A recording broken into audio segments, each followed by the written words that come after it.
My sister laughed after taking my office chair. Minutes later, her voice trembled. I asked calmly, "Did you enjoy Section 7? Suspended." That was the word my father used as he sat at the head of the long mahogany conference table, sounding less like a CEO and more like a judge handing down a sentence. The entire room went silent, the kind of silence where you can practically hear people holding their breath. Board members stared down at their notes. Shuffling papers like that would somehow make them invisible. No one wanted to be caught looking directly at the family drama playing out in front of them. On my left, my older sister Lauren shifted in her brand new blazer, the one she'd bragged about putting on the company card last week. She tried to arrange her face into something hurt and professional, like this whole thing pained her. To anyone else, it might have worked. But after 28 years of watching her perform, I knew exactly what I was seeing behind the fake sadness in her eyes. She was thrilled. Dad cleared his throat, leaning back in his chair like he was completely justified. 10 days without pay, he said. That should give you time to reflect on your behavior and remember the proper chain of command. All eyes turned to me. They were waiting for the outburst, the argument, the desperate speech to save my position. I just closed my presentation folder, looked at my father, then at Lauren, and simply nodded. "Understood," I said, because what none of them realized was that this wasn't the beginning of my downfall. It was the moment everything finally turned. To really understand why that one word, suspended, didn't break me, you need to know how we got here in the first place. Sterling Tech Solutions started in our garage 35 years ago, back when my father was just a sleep-deprived programmer with more ambition than sense. While other kids' dads were coaching Little League, mine was taking client calls at midnight and living on burnt coffee and takeout. By the time I was in high school, the company had real offices, a receptionist, and clients scattered across North America.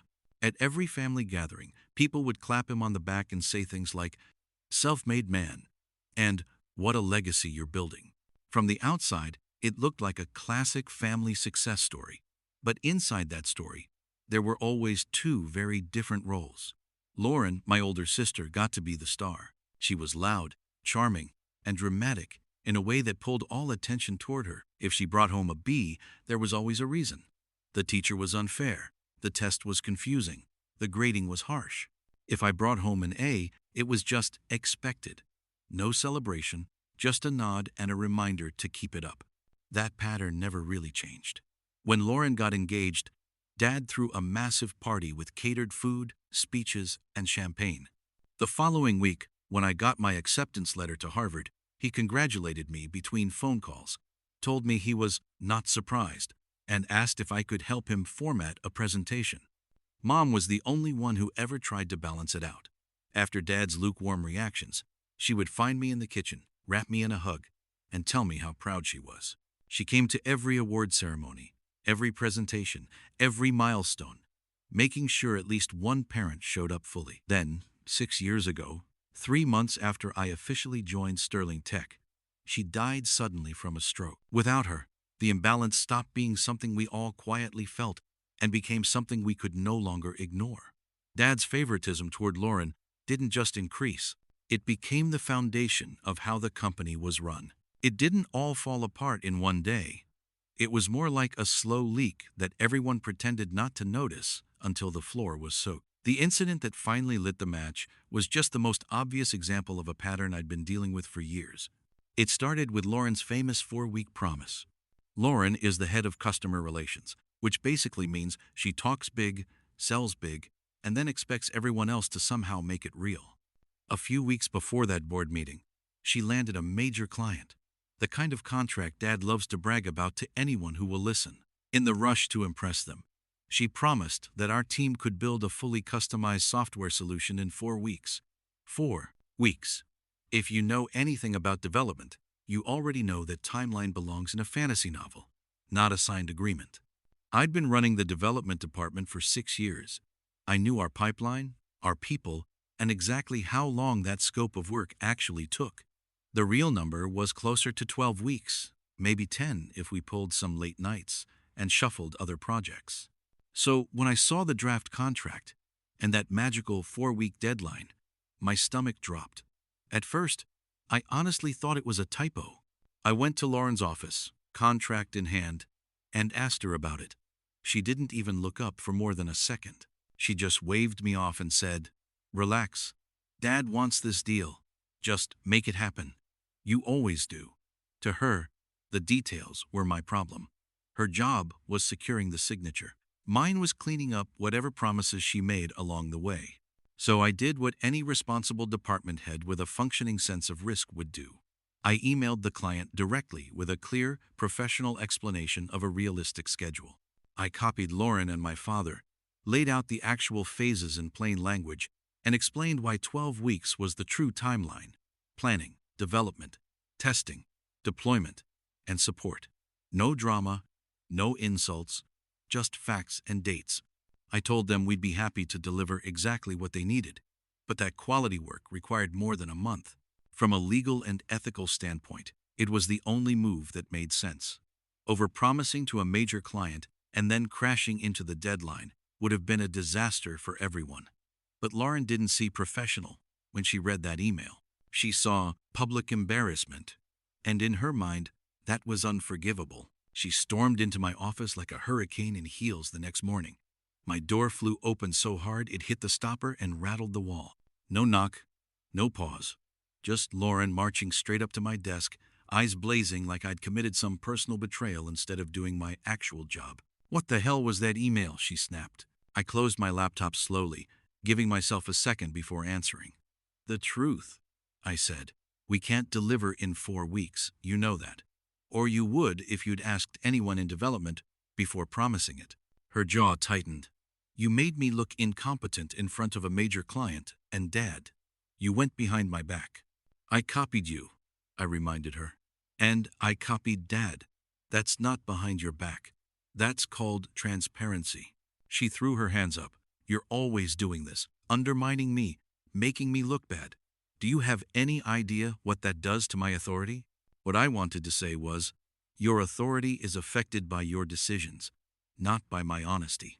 What I actually said was, "My job is to make sure we don't promise things we can't build. If you want to talk timelines, talk to me before you sell them." She spun on her heel and stalked out, but I knew it wasn't over. With Lauren, nothing is ever just one scene. There's always a sequel, and this one arrived dressed up as a formal agenda item. That sequel played out in the conference room during the quarterly board meeting. My slides were ready. Our numbers were strong, and I was prepared to walk everyone through the projects that were actually keeping the company profitable. Instead, after I finished presenting, Dad cleared his throat and quietly shifted the tone of the entire room. "In light of recent internal conflicts," he began, "I've had to make a difficult decision regarding our development director." That was my first warning this wasn't going to be a discussion. By the time he finished talking about respecting the chain of command and supporting leadership, the verdict was official. 10 days, suspension without pay for undermining Lauren's authority. Everyone turned to look at me, bracing for a fight, but staring at my father choosing a lie over the truth yet again. Something inside me finally let go. The funny thing about breaking points is that they don't always feel explosive. Sometimes they feel strangely quiet, like a door closing softly instead of slamming. After the meeting, I walked back to my office, while everyone pretended not to stare. A few people gave me those awkward, sympathetic looks you give someone at a funeral when you don't know what to say. I closed my door behind me and just stood there for a moment, looking around at the space I'd poured 6 years of my life into. Floor-to-ceiling windows looked out over downtown Portland, the kind of view executives like to show off during interviews. My Harvard degrees hung neatly on the wall. Shelves were lined with awards my team had earned, framed certificates, and photos from launch parties and late-night pizza celebrations after big releases. On another shelf sat prototypes of every major project I'd overseen, from concept to completion. This wasn't just an office. It was proof that I had built something real here. I pulled a stack of cardboard boxes from the storage closet and set them on the floor. If Dad wanted 10 days for me to think about my behavior, I was going to use that time to detach from everything I'd built under his roof. My degrees came down first. I wrapped each frame in bubble wrap and set them carefully into a box. The awards followed, then the team photos. As I worked, my phone started buzzing. Daniel, my second in command, texted first. "What just happened?" Lauren's telling everyone you're suspended. I stared at the screen for a moment, then typed back. Yeah. Taking some time. You're in charge. Trust your gut. More messages rolled in. Emily from my team asked if I was okay. Ryan wanted to know if this was actually real. People from other departments reached out, confused, saying they'd already heard Lauren bragging that I'd finally been dealt with. The grapevine at Sterling Tech had always been fast, but seeing it in real time did something unexpected. It made me realize I wasn't the only one who saw what was happening. Every item I wrapped and placed in a box felt like I was peeling off another layer of weight I didn't know I was carrying. The pressure to prove myself. The exhaustion of explaining basic reality to people determined not to hear it. The disappointment of watching my father choose Lauren's ego over the company's best interest again and again. Piece by piece, that burden finally started to loosen. I was halfway through emptying a drawer when my phone lit up again with a name that made me pause. Aunt Carol, Mom's older sister, and the only other person in the family who had ever really seen the dynamics for what they were. She'd tried to stay neutral after Mom died, but even from the sidelines, neutrality has limits. I answered, "Hey, Aunt Carol." She skipped right past small talk. "Your father just called me," she said, her voice edged with irritation. "He seems to think you're having some kind of breakdown.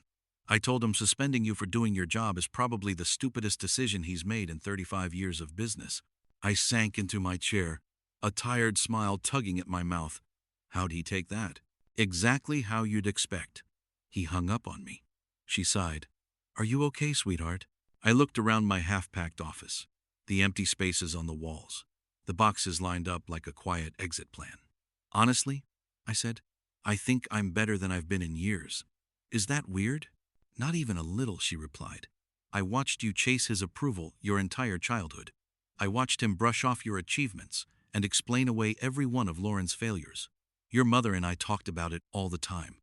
We were worried about both of you.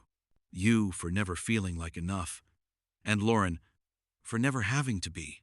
The words hit harder than I expected. I knew Mom loved me. She told me she was proud of me all the time, but hearing that she'd seen the imbalance so clearly, that she'd actually talked about it out loud, made something inside me loosen. "Mom never told me any of that," I said quietly. "She didn't want to force you into a corner," Carol said gently. "If she called it unfair, you'd have to pick a side. Instead, she hoped he'd eventually figure it out on his own." Sitting there in my stripped-down office, I realized something important. Maybe I wasn't overreacting. Maybe I was finally reacting appropriately. After I hung up, the office felt different. Not because anything in it had changed yet, but because I finally had context for all the years I'd spent twisting myself into knots for approval that was never coming. For the first time, I wasn't asking, "What's wrong with me?" I was asking, "Why am I still here?" By late afternoon, my shelves were bare and my degrees were boxed. All that remained on my desk was my laptop, a half-empty coffee cup, and a ridiculous mug my team had given me as a joke that said, "World's okayest boss." I picked it up, turned it over in my hands, and couldn't help laughing. They'd given it to me as a prank after we hit an impossible deadline. But the notes they'd tucked inside that day were still in the drawer. I pulled them out and unfolded them one by one. Short, scribbled messages from my team spilled across the little cards. "Thanks for shielding us when upper management loses its mind. You actually listen and fight for us. Best boss I've ever had. You never throw us under the bus, even when it would be easier." Reading them now, in a half-packed office with my job technically hanging by a thread I wasn't sure I wanted anymore, something clicked. My father didn't see my value. Lauren resented it. But the people who worked with me every day, they knew exactly what I brought to the table. I sat down at my desk, opened my laptop, and created a blank document. I'd been mentally drafting versions of my resignation letter for months, usually at 2 in the morning after another argument with Dad or another cleanup job after one of Lauren's promises. This time, it took me 20 minutes. I kept it simple and professional. I thanked the company for the opportunity, stated that I was resigning from my role as Director of Development, and gave 10 days' notice in accordance with my contract, effective immediately. No drama, no accusations. Just a clean, sharp line drawn in black and white. Then I opened a new email. This one wasn't a resignation. This one was documentation. Because here's the part Lauren and my father had forgotten.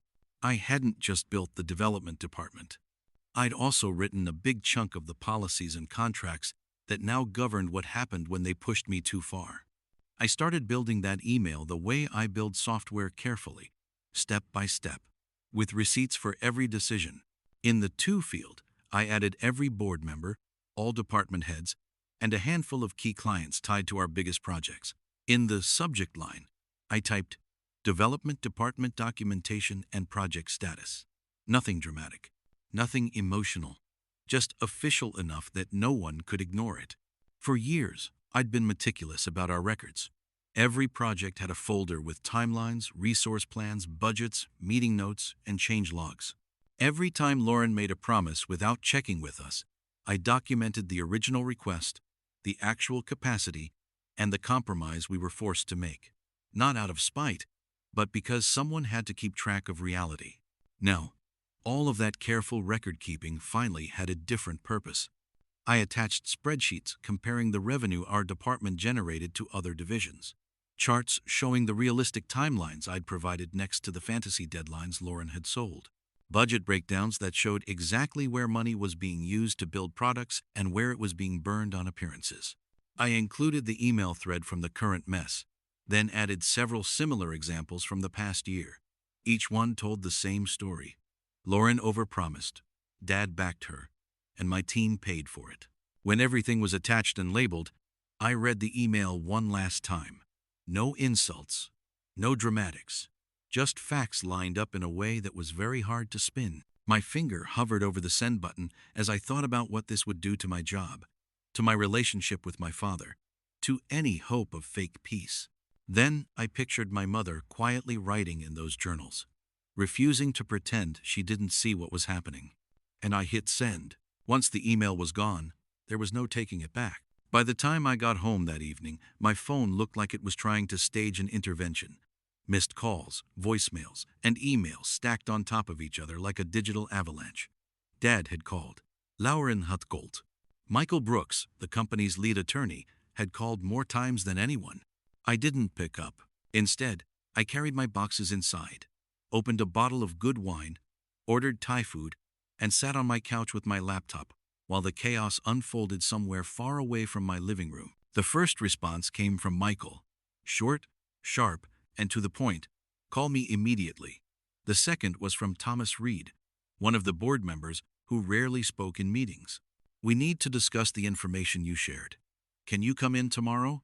3 different clients replied with variations of the same question, wanting clarification on timelines Lauren had promised and whether my documentation meant their deliveries were at risk.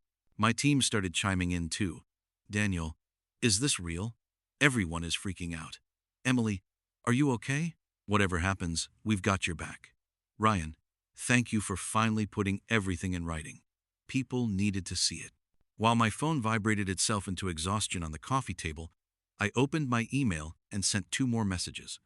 The first was to Rachel, a recruiter I'd spoken to 3 months earlier when I'd briefly considered leaving. Back then, I turned down a director-level role at a competitor out of loyalty to my father. Tonight, I simply wrote, if the position we discussed is still open, I'm ready to talk. I can start soon. The second was to Paul, the employment lawyer, who'd helped rewrite our contracts 4 years ago. I'd like to review the non-compete and severance clauses in my agreement, I typed, especially Section 7. I already knew what Section 7 said. I wrote it. For the first time in a long time, I went to bed without setting an alarm for an early morning meeting. The company would still exist when the sun came up. With or without me, it always had. The real question was whether I still wanted to be part of it. For the first time in months, I slept straight through the night. No replaying arguments in my head. No mentally drafting comebacks I'd never say. Just deep, solid sleep in a quiet house that finally felt like a place I lived in. Not just a spot to crash between workdays. By morning, the chaos had leveled up. In addition to the calls and voicemails, there were now frantic emails, increasingly urgent subject lines, and a message forwarded from my father's assistant asking if I would please come in to help clear things up. I answered exactly one message, a group text to my father, Lauren, and Michael. "I'll be in at 9 to drop off my resignation and collect anything I left," I wrote. "No discussion is necessary." Then I showered, put on a navy suit that made me feel steady instead of defensive, and drove to the office like it was any other weekday. It wasn't. The parking lot was fuller than usual for that early in the morning. On the executive floor, the atmosphere felt like someone had pulled a fire alarm and then told everyone to act normal. Assistants whispered in corners. Department heads hovered near doors. Conversations stopped mid-sentence when I stepped out of the elevator. Lauren was in my old office, seated in my chair like she'd claimed a throne she didn't know how to run. Papers were scattered across the desk, drawers open, like she'd been digging for something she could use and kept finding nothing. "You had no right to send that email," she snapped when she saw me. "You made me look incompetent in front of everyone." "The documentation speaks for itself," I said. "If it makes you look incompetent, that's not on me." Before she could answer, footsteps sounded behind us. My father appeared in the hallway, looking older than he had the day before, with Michael Brooks at his side and a paralegal trailing behind them. The conference room, not his office, became the stage for the final act. No grand speeches this time, just contracts, clauses, and consequences.